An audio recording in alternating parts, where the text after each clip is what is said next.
commencer un petit temps en fait par me présenter. En fait, je ne suis pas spécialiste des questions de jeunesse. D'ailleurs, pas spécialiste du tout. Comme ça, c'est voilà, une position que j'assume. Vous allez comprendre pourquoi dans le cas de ma présentation.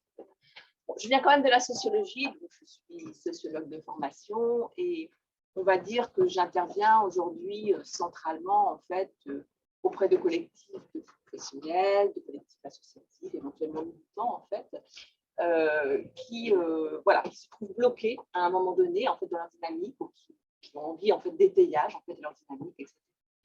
Donc c'est pour ça que je dis volontiers en fait, voilà, je soutiens en fait ce qu'on appelle des recherches-actions que je qualifie d'ailleurs de coopératives.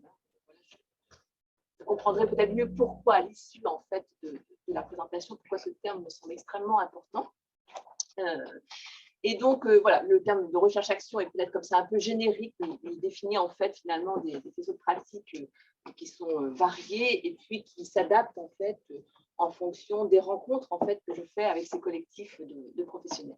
Je vais m'appuyer tout à l'heure sur quelques exemples pour que mon propos ne soit pas trop abstrait en fait, et donc ça vous permettra justement de voir que la question de la coopération, qu'elle soit posée de but en blanc comme une demande en fait quand on sollicite un tiers, ou bien finalement qu'elle arrive dans le cadre du processus, elle est finalement extrêmement fréquente. Et puis, dans ma trajectoire personnelle, en fait, j'ai précédemment travaillé en fait au collège coopératif, où j'ai été parfois surprise, en fait, je crois que c'est propre un petit peu du champ de l'économie sociale, en fait, d'avoir beaucoup de références en fait à la coopération, mais finalement comment dire, un faisceau de réflexion sur les pratiques qui me semblent pas toujours suffisamment abouties, quoi.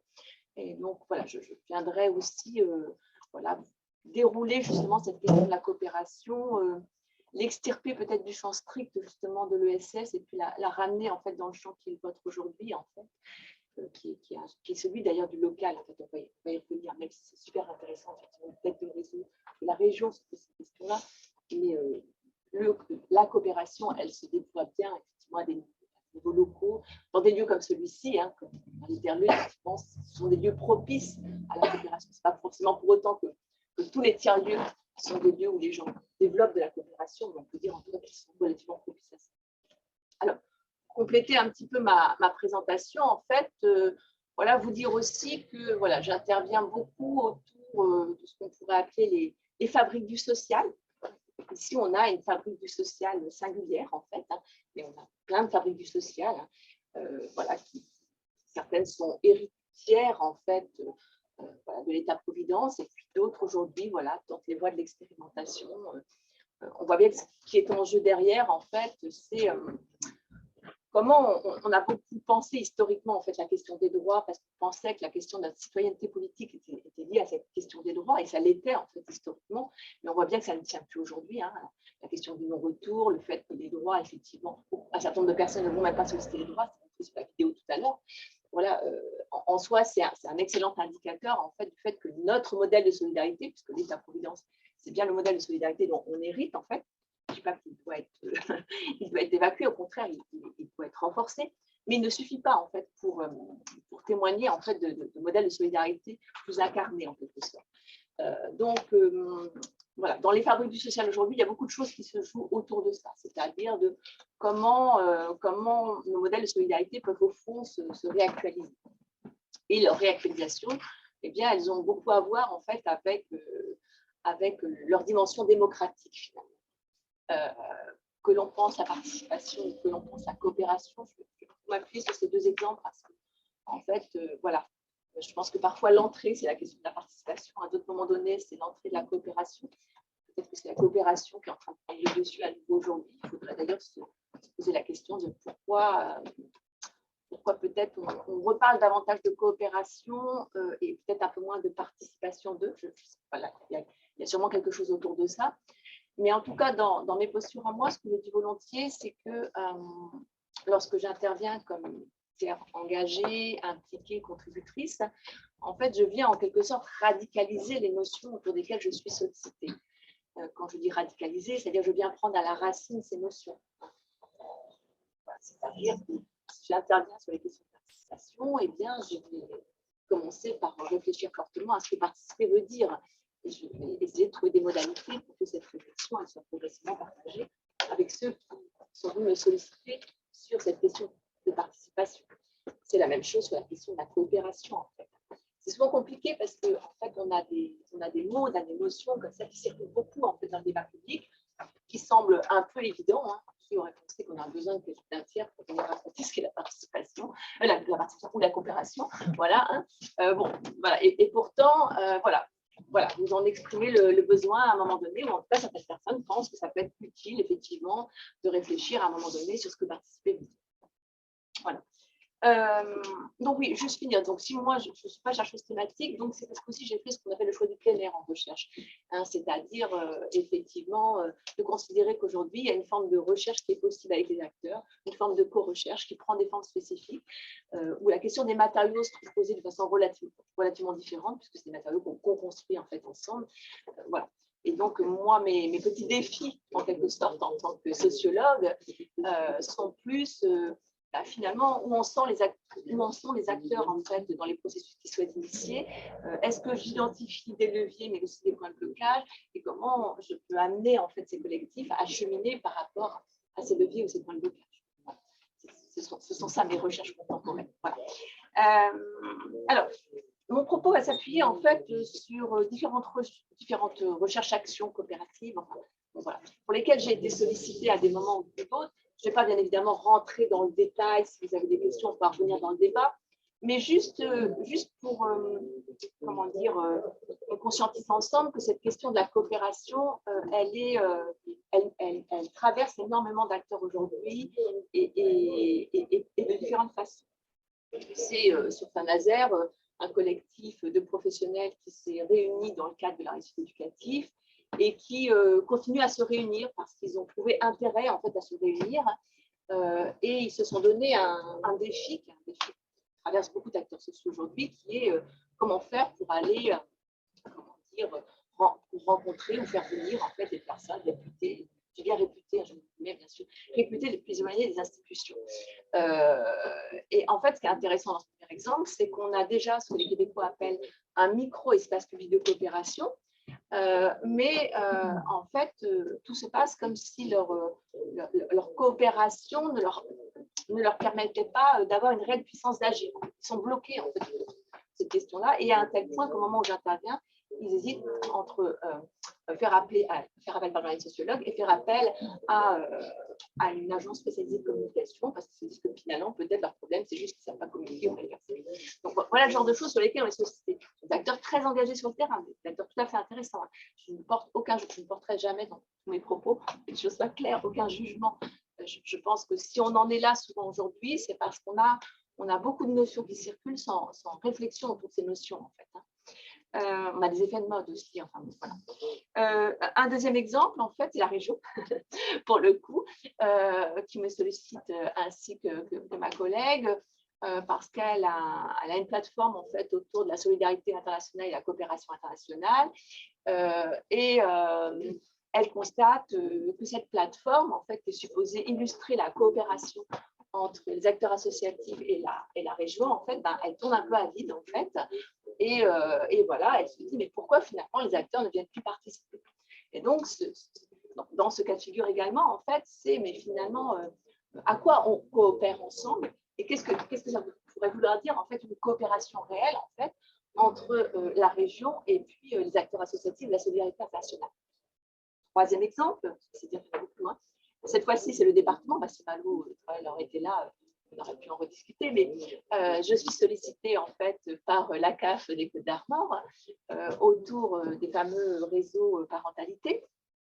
Et là, même débat, en fait, des professionnels que la CAF a qualifiés en fait de référents parentalité se trouvent réunis en fait depuis 2 ans. Alors ça y est, ils se connaissent bien, il y a une interconnaissance en faire, mais ils ne savent pas ce qu'ils font ensemble, ils ne savent pas pourquoi ils sont appelés référents parentalité. Et donc, ils sont dans la panade en fait. Et il y a un gros malaise qui est cristallisé au début quand j'arrive autour de.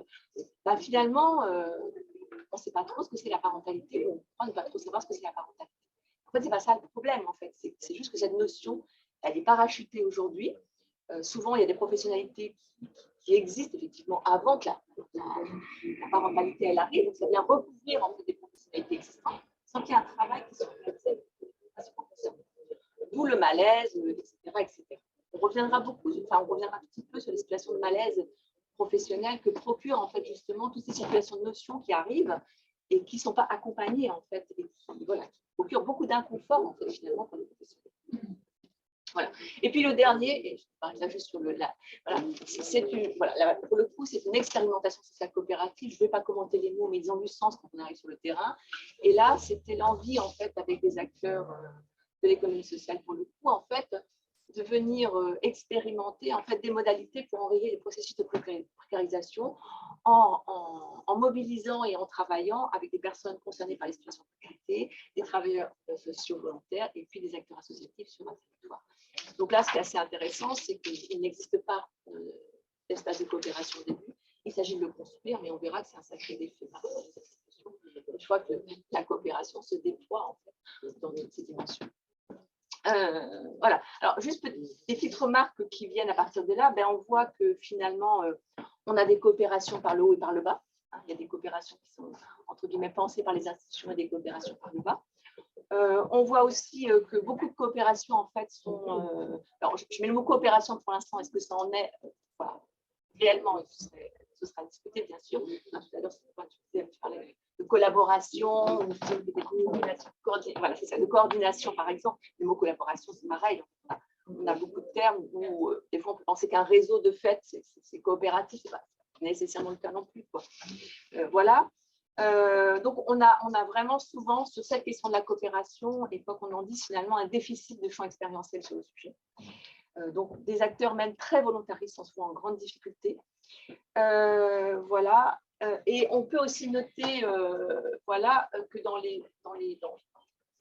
les différents projets que j'ai évoqués, finalement, un seul projet, finalement, concerne ou associe les premiers concernés, c'est-à-dire, en l'occurrence, ces derniers projets que je vous ai présentés. C'est assez intéressant de le noter parce que, je pense qu'il faut réfléchir à pourquoi, effectivement, cette coopération, j'ai dit tout à l'heure en intro, mais je le redis, pourquoi la question de la coopération peut-être secondarise un peu la question de la participation des premiers concernés, que ce soit les jeunes. Alors, voilà, quelques éléments peut-être pour avancer. Voilà, vous l'avez compris, la coopération, c'est aujourd'hui un mot valise. Il a une longue histoire, ce mot. Alors, je ne vais pas revenir sur la longue histoire, bien sûr, mais bon, il est très chargé pour le coup. Toutes les échelles sont effectivement traversées par la coopération. Ce qui caractérise quand même la coopération, et je pense que tout à l'heure aussi dans la vidéo, on avait des éléments de ça, en fait, c'est une recherche d'être autrement en société. Vraiment, la caractéristique de la coopération, c'est pour ça d'ailleurs, le titre d'ailleurs de mon intervention, un défi pour nos organisations, c'est vrai que c'est quelque chose qui suppose de l'interconnaissance, beaucoup de symétrie, beaucoup de recherche d'horizontalisation dans les pratiques. Je vais revenir sur le pourquoi de tout à l'heure. Et donc voilà, on ne peut pas dire quand même que c'est la culture dominante de nos sociétés aujourd'hui, ce qui pose pas mal de problèmes. Voilà, et donc c'est un défi, on l'a dit tout à l'heure, pour nos logiques de financement, c'est un défi pour nos centres décisionnels, pour tout ce qui est rapport de pouvoir, rapport hiérarchique. On va voir que très souvent la coopération bute en fait sur les rapports hiérarchiques. Comme le dirait Richard Sennett, que j'aime bien, la question de coopération, je vais y revenir tout à l'heure. C'est pas que les gens n'ont pas envie de coopération, c'est juste qu'on n'est pas prêt à l'accueillir dans la société. Voilà. Et donc, s'engager en fait autour de la coopération, c'est un sacré mouvement, et c'est un mouvement en fait que Fabrice Dume, qui a beaucoup écrit aussi sur la coopération, qualifie de processus subversif en fait, dans le bon sens du terme. Le mot subversif, pour moi, il n'y a pas de mot à jeter à la poubelle. Le mot subversif, c'est un beau mot, quoi, en fait. On a besoin de subversion. C'est ça qui nous permet de penser des formes de transformation. Donc voilà. Donc beaucoup de questions autour de la coopération. C'était juste pour voilà, essayer de vous embarquer un petit peu dans mon propos. Et pour moi, effectivement, tout l'enjeu, en fait, c'est de réfléchir à un agir coopératif en démocratie. Ça peut être quoi, un agir coopératif en démocratie? Alors, je vais vous proposer c'est un monologue, c'est un déroulement en 3 temps, ce n'est pas du tout coopératif comme intervention, vous l'avez noté. Voilà. Voilà. Dans un premier temps, en fait, voilà, je vais venir assez vite là-dessus, mais quand même, est-ce que finalement, à l'instar de ce qui a pu être écrit sur la participation, est-ce que le risque de la coopération, ce ne serait pas finalement que ça devienne une nouvelle forme, une de plus, une nouvelle forme d'activation des politiques publiques? Encore une. Hein, ce sera un peu le premier temps de mon propos. Quel risque on court encore à agiter les choses si derrière, effectivement, rien ne se passe. Voilà.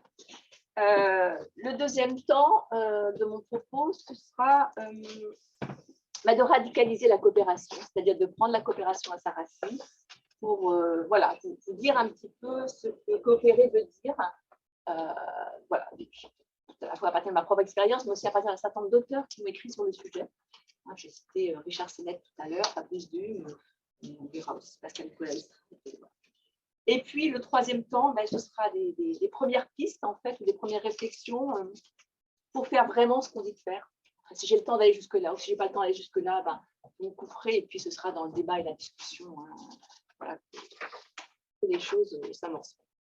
Alors, voilà, est-ce que la coopération, ça ne serait pas une nouvelle forme d'activation des politiques? Alors, pourquoi est-ce qu'on pose des choses comme ça? Alors, c'est un grand classique en sociologie, hein, de commencer par déconstruire pour ensuite essayer de reconstruire. Alors, moi, je suis beaucoup dans la reconstruction, parce que vous avez vu, j'interviens quand même avec des acteurs, donc je ne sais pas que déconstruire, mais la déconstruction, ça a aussi un intérêt, en fait, ça permet d'éliminer certaines choses, ça permet de comprendre aussi pourquoi certaines choses sont compliquées, etc. Donc, effectivement, voilà, est-ce que ce n'est pas une nouvelle forme d'activation des politiques publiques? Alors, j'entends par là activation, c'est-à-dire, est-ce que ce n'est pas une nouvelle façon de mobiliser, d'agiter, un peu comme sur la question de parentalité aujourd'hui, hein, sur la question de parentalité, voilà, on voit que voilà, c'est une nouvelle politique publique en fait qui arrive, il faut mobiliser des professionnels autour de ça, il faut qu'ils acceptent d'être qualifiés référents de parentalité, mais sur le terrain, rien ne s'est passé pour eux de nouveau, quoi. Donc, qu'est-ce que ça veut dire en fait? Qu'est-ce que ça veut dire quand ces choses-là, elles nous arrivent de plus en plus fréquemment, puisque les politiques publiques en fait, qui nous concernent en fait, sont des politiques publiques, on qualifie de politiques publiques processuelles. C'est-à-dire ces politiques publiques en fait, qui disent pas comment faire, qui mettent assez peu de moyens, mais qui disent voilà, désormais, il faut que cette question de la parentalité, elle soit mise à l'agenda. Donc, vous imaginez le malaise en fait des professionnels en fait qui doivent intervenir autour de ça. Est-ce que la coopération, voilà, on ne serait pas embarqué dans quelque chose d'un peu similaire? Autant les regarder dans un premier temps pour ensuite voir ce qu'on pourrait réellement faire d'intéressant.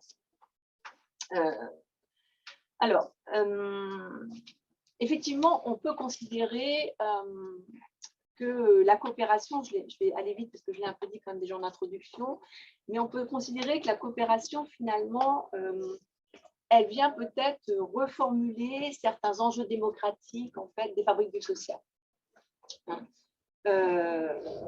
Sachant que, pour moi, la coopération, en fait, je vais utiliser ce terme-là à plusieurs reprises, l'utopie de la coopération, pour moi, elle ne concerne pas seulement, en fait, les réseaux professionnels, mais bien évidemment l'idéal de la coopération, l'utopie de la coopération, l'utopie réaliste, dirait Bregman, hein, elle intègre bien évidemment les personnes concernées, hein, comme ça se teste, d'après ce que j'ai compris, en fait.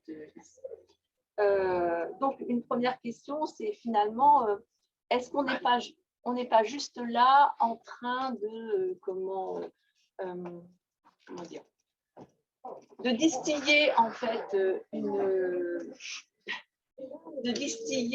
une once en fait de démocratie en fait à nos fabriques du social sans transformer complètement les choses. Jusqu'à quel point la coopération, elle va pouvoir répondre à ce qui traverse fortement nos sociétés aujourd'hui, et quelqu'un comme Anaïs Puren l'a bien montré. C'est-à-dire, d'un côté, effectivement, on voit bien que les attentes de plus de justice économique ne cessent d'être déçues. Et en même temps, les attentes de démocratie, de respect des personnes, de non-discrimination, etc., de plus d'inclusion, elles n'ont jamais été aussi fortes. On est dans un espèce de paradoxe. Donc, est-ce que la coopération, elle ne vient pas à nouveau mettre, comme la participation à un moment donné, mettre, comment dire, une petite rustine en fait sur le sujet, mais sans vraiment s'attaquer au fond du problème? Bon, il y a toujours ce risque-là, en fait. Hein.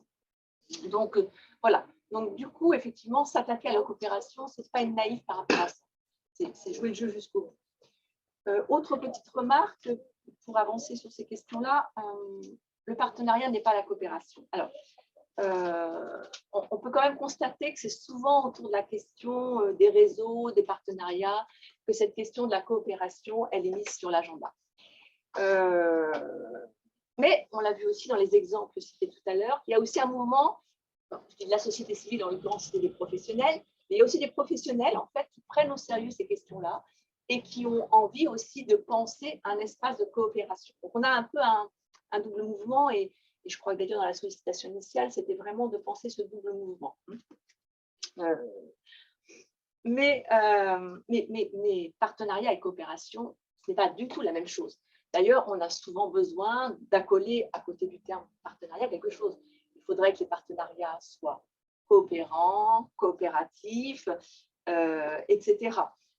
Donc, c'est dire que partenariat et coopération doivent être distingués d'un point de vue sémantique. Ça ne veut pas dire qu'ils ne peuvent pas travailler de concert, mais voilà. Et tout à l'heure, il a été dit aussi quelque chose quand vous avez réfléchi sur ces plans d'action et outils. Tu as dit, Karine, mais finalement, on s'est rendu compte que poser la coopération, je le traduis comme ça, hein, excuse-moi, mais poser la coopération simplement comme un outil, finalement, voilà, ça ne le faisait pas. Ben oui, ça ne le fait pas parce qu'on va y revenir, mais la coopération, ça ne peut pas être simplement un outil, en fait. C'est évident que la coopération, ça ne peut pas être simplement un outil. C'est évident. Une fois que j'aurai un peu déroulé, voilà. Si on réduit, c'est comme la participation. Hein.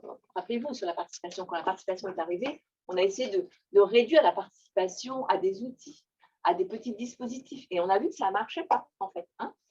D'où plein de débats ensuite désabusés dans les institutions ou auprès de professionnels sur on a essayé la participation, mais vraiment, ils ne veulent pas venir, en fait. Donc, nous, on a fait ce qu'on pouvait, mais ce n'est pas possible. En fait, ils ne sont pas prêts démocratiquement, ils ne sont pas venus, enfin, franchement. Voilà. Hein. Non, ce n'est pas ça le problème. C'est juste qu'effectivement, aujourd'hui, c'est éloigné de nos cultures, en fait. Et on va y revenir sur la coopération. C'est ça le problème. C'est que notre culture, regardez l'école, regardez l'université, on n'est pas... Ce pas des lieux où la culture de la coopération elle est enseignée, ce pas des lieux où on pratique la démocratie, ce que j'appelle la démocratie au sens radical du terme. Donc, inévitablement, quand on essaie de s'emparer de ces questions-là, eh ben, surtout si on est professionnel mandaté, c'est pas simple en fait, quoi, hein. C'est pas simple du tout. Voilà. Donc, beaucoup d'impasses autour du partenariat, autour comment dire, des logiques de réseau, etc., des plateformes, comme j'ai cité tout à l'heure. Voilà. Et puis, du coup, on se retrouve souvent, en fait, dans ce qu'on pourrait appeler une sorte d'injonction normative. Hein. C'est-à-dire, s'il faudrait faire de la coopération, il faudrait faire de la participation, sauf que ça ne marche pas comme ça, en fait. Ça ne peut pas marcher comme ça. Alors, si on revient un petit peu à la question de la coopération dans le fond du travail social, c'est intéressant parce que je ne vais pas revenir sur la longue histoire de la coopération, même si Richard Sennett, sur lequel j'ai m'appuyé tout à l'heure pour définir la coopération, en fait, il a dans son bouquin une socio-histoire qui est tout à fait stimulante sur la coopération, qui s'appelle éthique de la coopération, mais je vais juste m'arrêter à l'histoire courte de la coopération et celle relativement à son articulation avec le champ du travail social. Marc Fournier, en fait, souligne que ce terme de coopération, il est présent dans les textes à partir de 2004. Donc, somme toute, relativement récemment dans le travail social. Et il note qu'il correspond à un moment de concentration des moyens et de territorialisation en fait, des politiques sociales. On voit bien voilà, dans quoi pourrait s'inscrire en fait ce terme coopération. Deux autres termes, on peut faire la généalogie également de deux autres termes dont je viens juste de parler avant, c'est-à-dire celui de réseau et de partenariat. Et pour ces deux autres termes, en fait, ils sont antérieurs un petit peu au terme coopération. Le terme de participation, il vient à peu près en même temps, en fait, que le terme de coopération. Donc, c'est toujours intéressant de voir quand surgissent dans les textes, en fait, un certain nombre de notions. Parce que ça vient nous dire, effectivement, ben voilà, que probablement le partenariat, les réseaux, il y en a tout plein, et il y a même une inflation, hein, souvent les professionnels disent ça. Il y a une inflation, on ne s'en sort plus, on n'arrête pas de faire des réunions, enfin, voilà, une sorte d'inflation. Et puis, c'est comme si ça ne marchait pas, en fait, et qu'il fallait désormais penser les choses autrement. Peut-être la coopération est une notion qu'on vient remobiliser. Voilà, peut-être c'est ça. Hein, et on fait ce risque-là, que ce serait à nouveau une rustine, en fait, qu'on viendrait mettre sur des choses qui n'ont pas réussi à fonctionner jusqu'au bout. Donc, le risque, ce serait finalement que la coopération, ce soit un énième mouvement de rationalisation, en fait, de notre modèle de solidarité sociale. Et rationalisation au sens où, voilà, il faudrait que ça rentre à nouveau dans un certain nombre de cases, mais on n'est pas prêt à mettre en mouvement, en fait, sur la gélatine, on la fait un peu bouger, mais on n'accepte pas, en fait, la mise en mouvement jusqu'au bout, quoi, hein. Donc, voilà, il y a ce risque-là, en fait, quoi. Et qu'est-ce qui se passe dans ces moments-là? Ben voilà, je le redis, mais dans ces moments-là, ce qui se passe, c'est que voilà, on a un discours diffus qui va circuler dans toutes les strates, en fait, des fabriques sociales, qui va être présent, mais qui ne va pas être agissant, en fait. Et ça, c'est extrêmement perturbant parce que les professionnels vont le vivre, en fait, comme une espèce d'épée de Damoclès. Ils ont le sentiment qu'il faut faire, mais ils ne savent pas par où passer, en fait. Et puis, du coup, ils ont aussi le sentiment d'avoir une forme de responsabilité, en fait, sur le caractère un peu inabouti, en fait, voilà, de ce pourquoi, en fait, ils sont mandatés, quoi. Voilà. Est-ce qu'on peut me dire où j'en suis au niveau du temps, un petit peu? Les 44. 10 minutes, ok, très bien. Donc, développer une culture de la coopération, je vais essayer d'accélérer, c'est un vrai enjeu démocratique, d'autant qu'on peut plutôt faire le constat, en fait, je dirais, un constat de faiblesse et plutôt d'atonie des coopérations en règle générale. En fait, hein. Il y a beaucoup d'auto-programmation au niveau de la coopération. Ce n'est pas pour autant, en fait, qu'il y a des espaces de coopération. Voilà, même lorsque la société civile, enfin, je parle de société civile en parlant de l'exemple de Saint-Nazaire, voilà, essaie d'agir, en fait, on voit bien qu'ils sont souvent très empêchés, encore une fois, parce que nous ne sommes pas dans une culture de la coopération. Et donc, voilà, moi, ce que je pense, c'est qu'il faut prendre très au sérieux ce que Marcel Gauchet appelle la façon suivante. Il dit, certes, nos sociétés sont des sociétés du contrôle, sont des sociétés où les marges de manœuvre ne sont pas si importantes que ça, et en même temps, il existe des espaces où on peut dilater la sphère publique, en fait. La participation, c'est un espace où, si on prend les choses au sérieux, on peut dilater la sphère publique. La coopération également, en fait. Hein, on peut dilater, c'est-à-dire augmenter, en fait, créer des marges de manœuvre là où peut-être les portes ne sont pas si ouvertes que ça. C'est en tout cas autour de cette dimension, enfin, cette charge subversive, en fait, que moi, ça m'intéresse de travailler. Hein, et en l'occurrence, comme le rappelle Fabrice Dume, en fait, le terme coopération, comme celui de participation, a une forte charge subversive. Alors, venons-en peut-être à définir finalement ce que serait réellement la coopération, parce que pour l'instant, je ne l'ai pas vraiment défini. Ça vous a fâché. Voilà. Voilà. Un certain nombre d'auteurs sont d'accord pour dire que la coopération, c'est avant tout une pratique et une éthique du lien qui s'épanouit plutôt dans le local, dans la proximité. Et c'est d'ailleurs à cette condition qu'elle est agissante. Et donc, c'est en cela d'ailleurs qu'elle est inextricablement liée en fait à notre position démocratique. Si l'on considère que la démocratie, ce n'est pas quelque chose qui se pense par le haut, mais que la démocratie, comme le dit Jean Debré, par exemple, hein, c'est quelque chose qui se travaille par le bas à partir de nos enquêtes, de nos questionnements en fait, de citoyens, de professionnels, etc. Alors, premier temps, donc Richard Sénèque, pour lui, effectivement, la coopération, c'est multipulien. Et c'est pour lui une disposition, voire une prédisposition chez le petit homme. Voilà, c'est intéressant de le rappeler, en fait, mais il montre que de nombreux travaux de psychologues, en fait, soulignent combien la coopération, elle est très présente chez nous. Mais c'est une pratique et une disposition en même temps qui est jugée extrêmement affaiblie dans nos sociétés. Il revient dans son ouvrage, en fait, c'est intéressant pour le débat qu'on va avoir, je pense qu'il revient sur deux conceptions de la coopération qui existent à la fin du 19e, début 20e. En fait. Une conception de la coopération par le haut, ce qu'on peut appeler la coopération politique, et une conception de la coopération par le bas, ce qu'il appelle une politique de la coopération. La coopération politique, en fait, c'est le réformisme social, c'est les politiques, enfin, c'est les dimensions très stratégiques, en fait, de l'agir politique, dans lequel se sont engouffrés, en fait, beaucoup de réformateurs sociaux à la fin du 19e et dans la première moitié du 20e siècle, y compris d'ailleurs les acteurs de l'ESS, on ne s'appelait pas comme ça à l'époque, hein, mais les acteurs de l'économie sociale, en fait, voilà.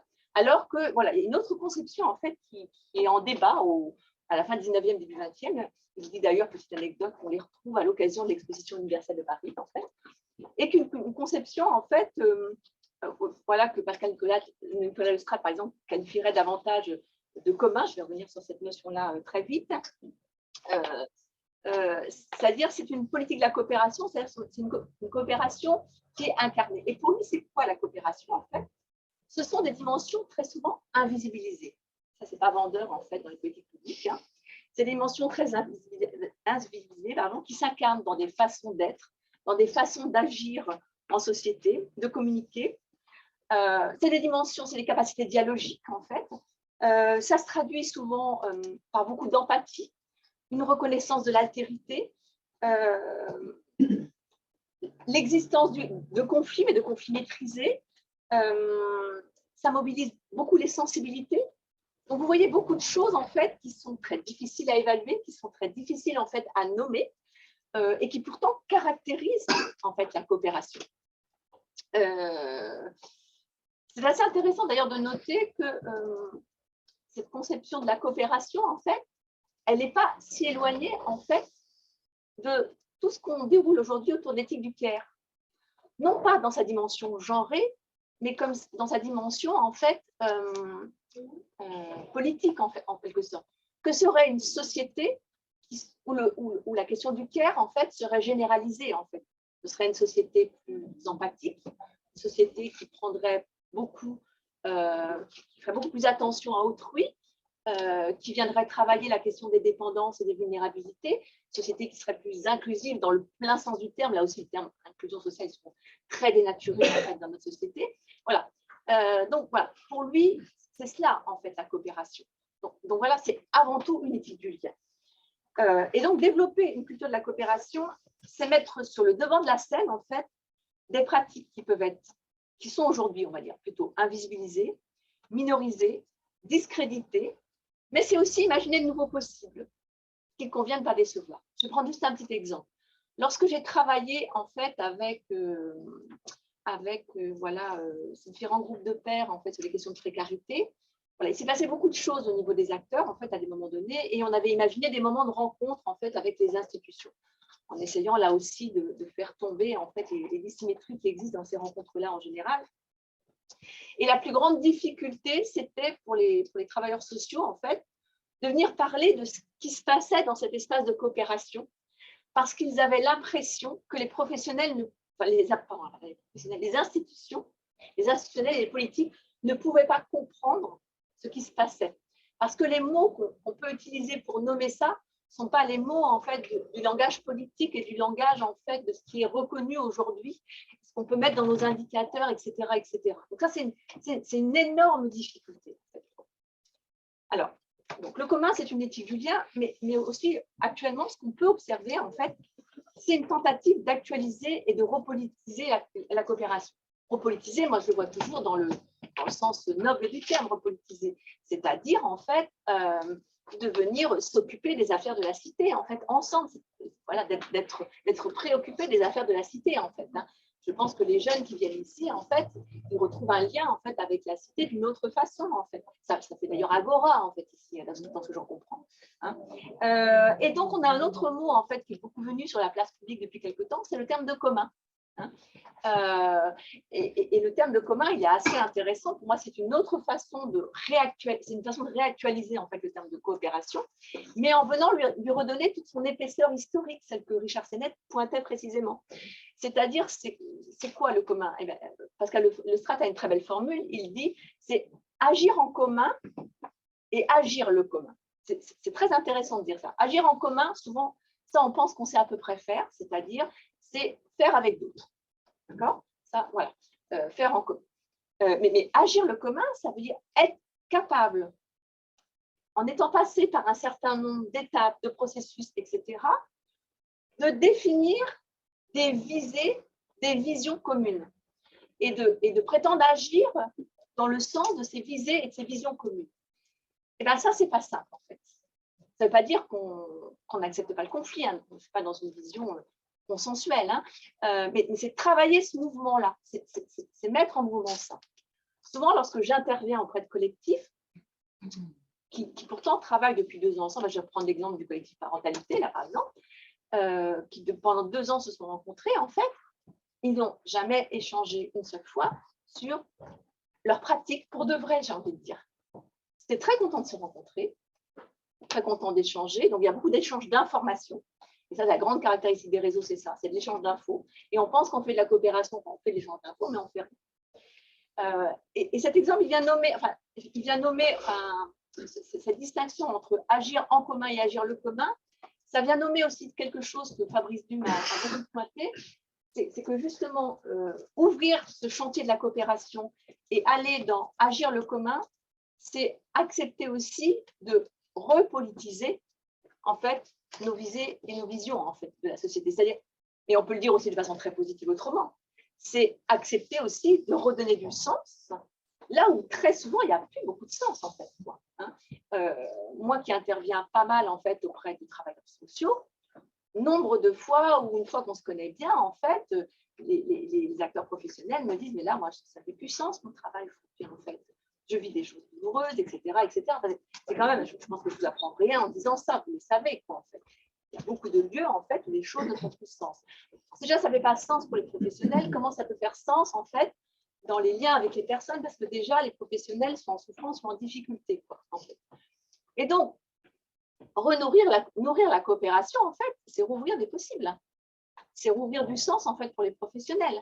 Et donc, voilà, c'est rouvrir des utopies réalistes au sens de Regard Bredman. Je ne sais pas si vous aviez vu ce bouquin magnifique, en fait, qui était sorti il y a quelques années, là, Utopie réaliste pour en finir avec la pauvreté, quoi.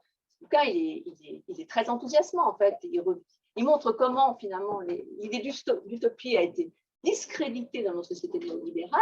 Et donc, ça veut dire qu'on n'a plus le récit, en fait, pour se projeter. Si on n'a plus d'utopie, on n'a plus de récit pour se projeter. Et on pense qu'on est certainement, qu'on n'a pas le choix, en fait, quoi. Parce que de toute façon, les logiques de rationalité néolibérale sont tellement pesantes que nous n'aurions plus aucun choix. C'est faux, en fait. Tout ce à quoi on croit et ce dont on hérite aujourd'hui, c'est bien parce qu'il y a eu des gens qui se sont levés, qui sont mis en mouvement, etc. etc. quoi. Donc, ouvrir le chantier de la participation, ouvrir le chantier de la coopération, c'est ouvrir ça. Alors, si on me laisse 2 minutes, je vais dire pourquoi c'est pas simple. 4. Alors, pourquoi c'est pas simple? Je l'ai dit déjà, hein, c'est déjà parce qu'il y a un grand éloignement en fait par rapport à nos cultures professionnelles. Alors, des professionnels qui sont donc deux axes. Du côté des professionnels et puis du côté en fait, alors des institutions, c'est compliqué. Les professionnels, ils font partie des institutions, donc c'est vrai que c'est un peu facile de dire les choses comme ça, mais on va dire de nos organisations, peut-être c'est plus simple de dire comme ça, et de leur modèle aussi décisionnel, financier, hiérarchique, etc. Donc, c'est compliqué pour les professionnels sont déjà dans un moment relativement compliqué, en fait, dans le champ du social, parce que particulièrement ceux qu'on appelle les professionnels de première ligne, en fait, voilà, ils sont très affectés parce que François Dubet avait appelé à l'époque le déclin du programme institutionnel. Ça ne veut pas dire que les institutions n'ont plus de programme, mais ça veut dire qu'en fait, les professionnels sont souvent seuls aujourd'hui, en fait, dans comment je peux me comporter devant telle ou telle personne, en fait. C'est-à-dire qu'il n'y a plus vraiment de ligne. et les ateliers d'analyse de pratique qui pouvaient exister servent davantage, le plus souvent aujourd'hui, comment dire, à gérer des problèmes d'IRH, Bertrand Rabon l'a bien montré, plutôt que vraiment à accompagner les professionnels aujourd'hui dans ce que moi j'appelle, parce que avec d'autres d'ailleurs, ce qu'on pourrait appeler les épreuves de professionnalité. C'est-à-dire aujourd'hui, on peut considérer que les professionnels du social ne sont pas des professions, mais sont des professionnalités en permanente construction. Ce qui ouvre d'ailleurs plein de possibles, c'est la question de la coopération, hein. Mais voilà, mais il faut prendre la mesure de ça et il faut accompagner ça. Et en fait, s'il n'y a pas de tournant, on pourrait appeler de tournant réflexif, s'il n'y a pas d'accompagnement de la réflexivité des professionnels, on voit mal comment tout ça va pouvoir arriver parce qu'il y aura des tensions supplémentaires en fait avec ces identités héritées qui sont déjà mises à mal en fait par le mouvement contemporain en fait. Et si on rajoute la couche de la coopération sans travailler cette dimension-là, ça va être très compliqué. Voilà. Je ne suis pas du tout pessimiste quand je dis ça parce que moi je vois plein de possibles dans ce que je fais, de ce que font d'autres personnes qui comme moi sont des tiers engagés en fait. Voilà. En même temps, il ne faut pas être naïf de là où on en est. Au niveau des organisations, ben voilà, enfin, des organisations, oui, c'est compliqué parce que les organisations ont horreur de l'incertitude. Elles veulent voir où on va. On voit bien tout le débat qu'il y a régulièrement sur les expérimentations. J'entendais tout à l'heure que voilà, là on va faire le point, on aura peut-être des financements pour dans 3 ans, mais voilà, on n'est pas sûr de les avoir et donc on va avoir, comme sur toutes les expérimentations en France, cette espèce d'épée de Damoclès en fait, qui d'un côté est des fois un stimulant, mais qui en même temps, voilà, nous noue en permanence, voilà, exactement, qui nous met dans l'angoisse, le stress, etc. Quoi. Ah, mais voilà. Et donc, effectivement, comment les organisations peuvent soutenir ce mouvement? Bien évidemment, c'est déjà en travaillant sur la question du financement, c'est aussi en travaillant sur la question en fait de ce qu'on évalue aujourd'hui. Avoir un droit à l'expérimentation sur la question de la coopération, ça me semble effectivement essentiel. Mais ça suppose aussi d'acculturer, et je crois que c'est un des enjeux de vos rencontres, ça suppose effectivement d'acculturer aussi toutes les strates décisionnelles en fait, à ce que coopérer veut dire en fait, dans toutes les dimensions qu'on vient d'évoquer ici. C'est-à-dire que si on n'acculture pas en fait tout le monde, ça ne servira à rien en fait. C'est-à-dire qu'à un moment donné, on aura un politique qui va dire mais qu'est-ce qu'ils sont en train de faire là? Je ne comprends pas, ils sont en train de boire des coups au parallèle là, ça ne va pas du tout en fait. Voilà, c'est une bande de gauchistes en fait, on arrête ça tout de suite quoi en fait. Non, mais soyons sérieux un moment quoi en fait. Voilà, donc voilà, ça crée énormément de malaise et de mal-être. Très souvent, lorsque la culture de la coopération s'installe, en fait, sans que je l'initie, vraiment j'insiste, sans que je l'initie, les groupes souvent finissent par se qualifier de collectifs. C'est super intéressant. Le groupe de Saint-Nazaire, quand je suis partie là, à la fin, ils m'ont dit, ouais, finalement, on est un collectif. Quoi. Et j'ai trouvé ça intéressant, parce que moi, je ne l'avais pas pensé jusqu'au bout à l'époque. Et je trouvais ça intéressant parce que ça veut dire, en fait, qu'ils se sont réellement engagés, non pas dans une énième activité collective, mais qui sont réellement engagés dans une action collective. Ils ont compris, par exemple, que voilà, il fallait qu'ils soient autrement à l'écoute des personnes dans les espaces publics. Ils ont compris, en fait, que s'il n'y avait pas de personnes concernées dans leur groupe, ça ne servait à rien parce qu'ils sont en train de décider de trucs qui ne concernaient pas les personnes, etc. etc. quoi. Donc voilà. Et donc, ça, cette distinction, elle est assez intéressante. Lorsque j'ai travaillé avec les personnes concernées par la situation de précarité, les rencontres avec ces institutions étaient très difficiles parce que, déjà, il y avait quelque chose qui était en train de se passer qui ne venait pas d'eux. Donc ça, c'est très compliqué pour les élus et puis voilà, pour nos organisations en général, en fait. Et puis, en plus, ils se pensaient comme un collectif. Donc, à un moment donné, les élus leur ont dit, puisque vous êtes un collectif, créez une asso. Pour eux, enfin, voilà, c'est comme si les communs ne pouvaient exister, en fait, qu'à l'extérieur de notre modèle de solidarité sociale. C'est quand même sacrément paradoxal, cette histoire. Donc, voilà, on a plein d'exemples de cette difficulté-là, en fait, de penser la coopération et donc de penser le collectif, alors que dans d'autres pays, ça pose beaucoup moins de problèmes. Je veux dire, au Québec, ce qu'on appelle les approches communautaires, c'est en fait, les approches communautaires au Québec, c'est ça, en fait. Ce sont des collectifs, en fait, qui sont agissants et qui sont financés pour ça, en fait. Chez nous, c'est très compliqué. Donc voilà, donc là, je conclus, la coopération, effectivement, elle est inévitablement ou possiblement, elle est possiblement subversive, mais si on met le possiblement, ça veut dire qu'effectivement, on va juste être dans une énième, voilà, dans une énième volonté politique, en fait, comment dire, de mettre une rustine, en fait, sur notre modèle de solidarité, mais ça ne va pas marcher jusqu'au bout. Ça produira quelques effets. Ça produira ce que Bourg appelle une forme de gouvernance, ou les notions de participation, et voilà, de coopération vont circuler. Ça aura, voilà, mais ce ne sera pas agissant réellement pour les premiers concernés. Alors que la coopération, ça signe effectivement le développement de coopération localisée. Ça facilite l'émergence de compétences collectives dans la résolution de situations concrètes, mais ça vient troubler le jeu des partenariats, inévitablement. Ça ouvre de nouveaux possibles au sein des collectifs, mais ça suppose qu'on reconnaisse vraiment que ce sont des actions collectives. Et donc, ça vient augmenter notre modèle de solidarité sociale au sens où, voilà, on n'a plus simplement effectivement une solidarité qui est fondée sur les droits, mais une solidarité, voilà, j'ai envie d'utiliser le terme, même si c'est très mal utilisé en France, une société réellement inclusive, en fait. Mais ce mouvement ne va pas de soi, ça suppose d'accepter une politique des petits pas, ça suppose de faire l'expérience de petits dispositifs.